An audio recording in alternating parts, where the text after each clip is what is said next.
Meerpet police station పరిధిలోని అల్మాజ్గూడ ప్రాంతంలో విషాదం చోటు చేసుకుందని చెప్పాలి. బీటెక్ చదువుతున్న 3వ సంవత్సరం విద్యార్థిని విహారిక ఆత్మహత్య చేసుకుంది. అయితే ప్రేమకు సంబంధించి తను ప్రేమించినటువంటి వ్యక్తి కిషోర్ ఆ ప్రేమకు అంటే పెళ్లికి ఒప్పుకోకపోవడంతో తను నిరాకరించిందని చెప్పేసి దానిలో భాగంగానే తను ఆత్మహత్య చేసుకున్నట్టుగా కూడా తెలుస్తుంది. ఇందులో భాగంగానే వాళ్ళ తల్లిదండ్రులు ప్రజెంట్ విషాద ఛాయల్లో అలుముకున్నారని చెప్పాలి. ముఖ్యంగా ఈ ఘటన ప్రజెంట్ ఈ ప్రాంతంలో విషాద ఛాయలు అలుముకున్న పరిస్థితి మనకు కనిపిస్తుంది. అయితే ఈ నెల 17వ తారీఖున తను మొదటిగా మిస్ అయింది, అంటే వెళ్ళిపోవడం జరిగింది. ఆ తర్వాత పోలీస్ స్టేషన్లో మిస్సింగ్ కేసు నమోదు చేసిన వెంటనే ఆ తర్వాత ఆ కిషోర్ అనే వ్యక్తి తీసుకొచ్చి 18వ తారీఖున వదిలిపెట్టినట్టుగా కూడా తెలుస్తుంది. అయితే వీటన్నిటికి కూడా కారణం ఆస్తికి సంబంధించి అమ్మాయి దగ్గర అంటే విహారికకు సంబంధించి ఆస్తులు ఏవైతే ఉన్నాయో అవన్నీ కూడా తల్లిదండ్రుల పేరు మీదకి మార్చడంతోనే తను పెళ్లికి నిరాకరించినట్టుగా కూడా తెలుస్తుంది.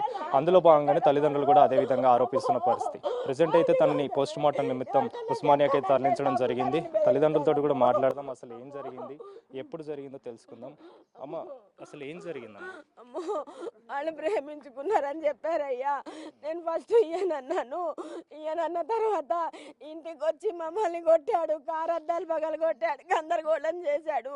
పిఎస్ పోయి కంప్లైంట్ ఇద్దామంటే నా బిడ్డ వద్దమ్మా, ఎందుకు వాడు పిఎస్ పోయినా పైసలు ఇచ్చేసుకొని వస్తాడు, మనం దూరం ఉందామమ్మా, జాగ్రత్తగా ఉందామమ్మా, నేను వాడి జోలికి పోనమ్మా, నేను జాబ్ చేసుకోవడానికి ఇబ్బంది అవుతుందమ్మా, కంప్లైంట్లు వద్దని ఆ రోజు రాయలేదయ్యో.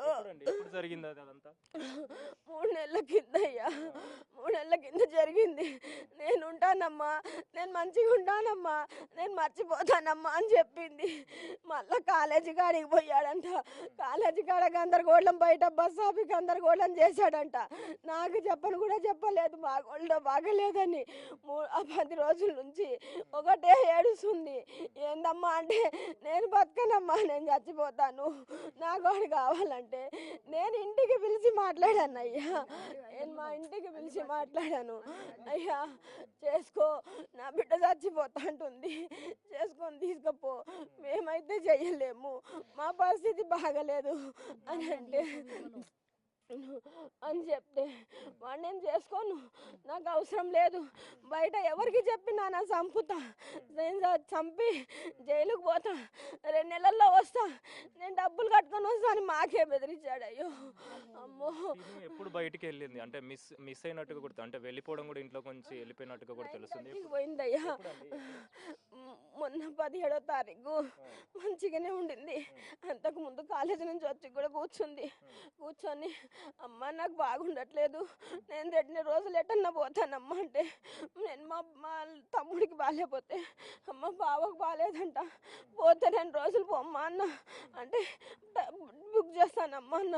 నువ్వెందుకు బుక్ చేస్తామమ్మా, నీకు చదవచ్చా, నేనే పోతానమ్మా అంది అని కూర్చుంది. పైకి పోయింది, ఆకలి అవుతుంది అన్నం పెట్టమ్మా అంది. చిక్కుడుకాయ కూరేసి నేనే తినిపించా. సరే అని చెప్పి నేను షాప్ ఉంటే కిందకు వచ్చా. నా అమ్మట కిందకు వచ్చింది, వచ్చి నుంచొని ఫోన్ ఫ్రెండ్స్ తోటి మాట్లాడుతూ ర్యాపిడో బుక్ చేసుకొని పోయింది. వెళ్ళిపోతే నేను చూసి ఎడికి పోయావమ్మంటే, ఫ్రెండ్స్ కాడికి పోయి. ఎవరు ఫ్రెండ్స్ అమ్మా, శ్రీనివాస్ కాడికి పోయావా, అఖిల వాళ్ళ ఇంటికి పోయావా, చరణ్ వాళ్ళ ఇంటికాడ ఉండవా, ఏడ ఉండవు చెప్పమ్మంటే, లేదమ్మా వాళ్ళేనా, నాకు కాలేజీ ఫ్రెండ్ ఉంది కదా, నా మైండ్ బాగాలేదమ్మా, నేను వస్తానమ్మా, నువ్వేం టెన్షన్ తీసుకోకు, నేను వస్తానమ్మా అంది.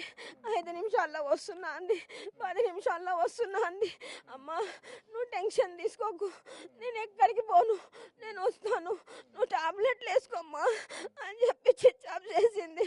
తెల్లవారులు చూసి 1:30కి పోయి కంప్లైంట్ ఇచ్చాం. కంప్లైంట్ ఇచ్చి 1:30కి ఇంటికి వచ్చాము. 5-2 నిమిషాలకు ఫోన్ చేసింది. అమ్మా ఎందుకమ్మా నువ్వు కంప్లైంట్ ఇచ్చావంట, నేను ఒక్కదాన్నే పోయానమ్మా అంటే, వాడికి కూడా ఫోన్ చేస్తే వాడికి ఎవరో ఫ్రెండ్ ఫోన్ చేసిందంట. ఇంకా వాడు ఫోన్ చేసి తిట్టుకుంటా పోయి ఆడ ఏమేమని తీసుకొచ్చాడో ఏమో, మమ్మల్ని రమ్మంటే మేము బాగలేని వాళ్ళమంతా దూరం రాలేము, అలా ఉంటుంది మా చుట్టాలు ఉంటారు తీసుకొస్తారంటే కూడా అట్లా ఎట్లా ఇదవుతుందంటే, వాడి గురించి మళ్ళీ ఏమన్నా మాట్లాడుతాను. తీసుకొచ్చేటప్పుడు ఏమన్నాడు, వచ్చిన కాడ నుంచి కాలేజీకి పోలే, మొన్న ఒక్క రోజు పోయింది, అమ్మ కాలేజీకి పోయావా లేదా అన్న, పోయానంది.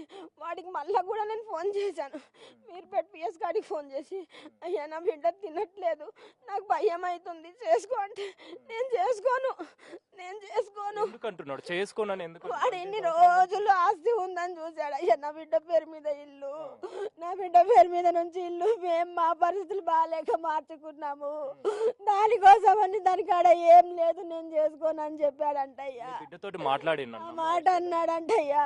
నిన్ను చేసుకొని నేను ఏం చేయాలి, నాకేముంది, ఇన్ని రోజులు ఏదో ఉంది, నీ అయ్యకు బాగలేదు, ఇప్పుడు మీదే చక్కగా లేదు, నాకు వద్దన్నాడంట. అయ్యో అమ్మో. నా బిడ్డ ఎప్పుడు మాట్లాడిందమ్మా మీతోని? ఎప్పుడు మాట్లాడడం జరిగింది? రాత్రి 12:30కి పోయా నేను. పోయి తమ్ముడిని తీసుకోమ్మా, తమ్ముడిని తీసుకొని పడుకోమ్మా అంటే వద్దమ్మా, ఫోన్ చూస్తున్నాడు తమ్ముడు అక్కడ, డాడీ అరుస్తున్నాడు, తీసుకోమ్మా అంటే వద్దమ్మా, తమ్ముడు పడుకొని అక్కడ, డాడీ ఒక్కడిని పడుకొని వద్దమ్మా, మీరు బాగుంటే నేను పడుకుంటా అమ్మా, నేను ఏం చేసుకోనని ఒట్టలేసింది అయ్యా నాకు. అమ్మా పొద్దున్నే డాడీకి హాస్పిటల్ తీసుకుపోవాలమ్మా, టాబ్లెట్లు అయిపోయి చాలా రోజులైంది, తీసుకుపోదామమ్మా, వచ్చిన తర్వాత పిఎస్ కాడికి పోయి కంప్లైంట్ వాపస్ తీసుకుందామమ్మా, నువ్వు భయపడకమ్మా అన్నది. నాకు 12:30కి పోయి వాళ్ళు కరిస్తే అమ్మో ఇంకా అంతేనయ్యా. నేను ఏం చేసుకోను అన్నది. నాకు ఎన్ని మాటలు చెప్పింది, సెలవులకి శ్రీశైలం పోదామమ్మా, పోదామమ్మా అన్న, అది కూడా అన్నదమ్మా 7ంటికి పోదామమ్మా అని కూడా చెప్పానమ్మా. నా బిడ్డ తెల్లారి బాటికి నా కళ్ళలో లేదమ్మా. ఎలా పరిచయం అయ్యాడమ్మా అసలు? అయ్యో వాళ్ళు ఏదో ఇల్లు కొనుక్కుంటున్నాము, మాకేమైనా డబ్బులు ఇప్పియండి అని చెప్పి మేము చిట్టీలు వేసేవాళ్ళం ఇంతకుముందు, ఏదైనా డబ్బులు ఇప్పియండి అని చెప్పి తీసుకొచ్చాడు అయ్యా వాళ్ళ అన్న. పాప పెద్ద మనిషి అయినప్పుడు డెకరేషన్ చేశాడు, అప్పటి నుంచి వాడు ఇంటికి వచ్చేవాడు అయ్యా. లేకపోతే మాకు అసలు అంతకుముందు తెలియదు. ఇవే డెకరేషన్లు డీజేలు పెట్టుకుంటాడయ్యా. ఇప్పుడు ఏం చెప్పాలనుకుంటున్నామ్మా? అంటే ఇప్పుడు దానికి నా సంబంధించి బిడ్డకి న్యాయం జరగాలి, వాడు బయటికి రావద్దు, ఇంకో పిల్లకి చెయ్యొద్దు, ఇంకో పిల్లకి అన్యాయం చేయొద్దు.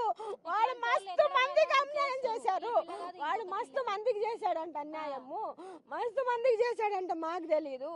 ఆ మాట నేను అడిగితే నీ బిడ్డకి తెలిసే ఇచ్చేసింది, నాకు వద్దు, ఇప్పుడు నేను చేసుకోను. అమ్మో అంటే విహారి మీ కూతురుతోనే కాకుండా ఇంకా మిగతా వాళ్ళతో మిగతా వాళ్ళు కూడా ఉన్నారు అయ్యో. కొడలని వచ్చాడు సార్, ఆ అమ్మాయికి తొలగించి ఈ అమ్మాయిని ఎట్ట చేశాడో తెలుసు సార్. వాళ్ళ ఇంటికాడ కూడా ఉంటారంట, అవి చూసే ఈమె ఇసుకిచ్చుకొని నేను మాట్లాడానంటే ఆమెకు నాన్న టార్చర్ చేశాడు సార్. చాలా బాగుండే పిల్ల, కానీ 3 days నుంచి కొంచెం డల్ గా ఉంది. అప్పుడే నాకు అనుమానం వచ్చింది ఏమైనా జరుగుతుంది ఈడ అని. అని ఈమెకి అడిగినా కూడా, నిన్న కూడా ఫోన్ చేసి అడిగినా నేను, అక్క ఎలా ఉందక్క ఏంది అంటే, లేవు ఉషా చాలా ప్రాబ్లం కనిపిస్తుంది నాకు, పోదాం అక్క ఉషా తీసుకోదాం. సరే అక్క పోదాం, నడు తీసుకుపోదాం, మన పిల్లని మనం కాపాడుకుందాం అని చెప్పినా కూడా అయినా కూడా నేను పొద్దుగా లేచే వరకు ఈ కాల్ వచ్చేసింది, పాప ఉరేసుకున్నది. మున్నీరుగా వెలిపిస్తున్న పరిస్థితి మనకి కనిపిస్తుంది. ముఖ్యంగా ఆస్తి సంబంధించి, అంటే తన పేరు మీద ఉన్నటువంటి ఆస్తి తల్లిదండ్రుల మీద రాయడంతో తను పెళ్లికి నిరాకరించినట్టుగా కూడా తెలుస్తుంది. అందులో భాగంగా నేను పెళ్లి చేసుకోనని చెప్పడంతో పెళ్లి చేసుకోనని చెప్పకపోవడంతో ఇందులో భాగంగానే తను ఆత్మహత్య చేసుకుంది మాత్రం ఆ తల్లిదండ్రులు ఆరోపిస్తున్న పరిస్థితి మనకు కనిపిస్తుంది. ప్రస్తుతం అయితే పోస్ట్ మార్టం నిమిత్తం ఉస్మానియా హాస్పిటల్కి అయితే బాడీని తరలించారు. అనంతరం రిపోర్ట్ వచ్చిన తర్వాత దానికి సంబంధించి పూర్తి వివరాలు అయితే తెలియాల్సిన పరిస్థితి మనకు కనిపిస్తుంది. కెమెరా పర్సన్ పరశురామ్తో కలిసి Anil, big TV, Meerpet police station నుంచి.